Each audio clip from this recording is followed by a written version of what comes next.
समजा मी आहे एखादा, जर मला कुणी चोर म्हणलं तर मी समोरचा ही चोर आहे असं म्हणणार ना.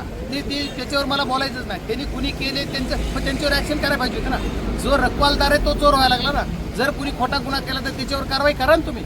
जर खोटा गुन्हा कुणी केला तर त्याच्यावर कारवाई तुम्ही ज्यावेळेस जोपर्यंत करणार नाही ते तोपर्यंत तुमच्या जिल्ह्यामध्ये होणारच नाही ना. मग खोटे गुन्हे तुम्ही नोंद करतात, FIR डायरेक्ट नोंद करा, रजिस्टर करता, ही चूक अधिकारीची नाही का? तुम्ही तपास करा ना.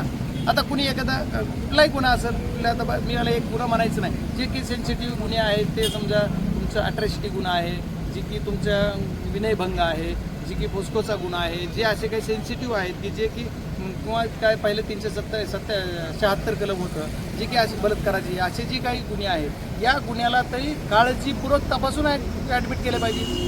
जे आता 307 आहे, 302 आहे. आता कुणी म्हणेल खासदाराने येऊन आम्हाला मारलं की तुम्ही त्याच्यावर गुन्हा दाखल करणार का लगेच? असा कुठल्या अधिकाऱ्याने करू नये. आणि कोण काय म्हणतं मला कळतच नाही. आता कोणी म्हणतं ह्याच्या रिव्हॉल्वर ह्याची काढली मला लावली, त्याची काढली मला लावली. आता जर आमचं संरक्षण करणाऱ्या गार्डचीच रिव्हॉल्वर आम्ही म्हणतो त्याचा विटनेस असला तो. आता ह्याच्यावर मला एकाची बाजू नाही कोणाची घ्यायची.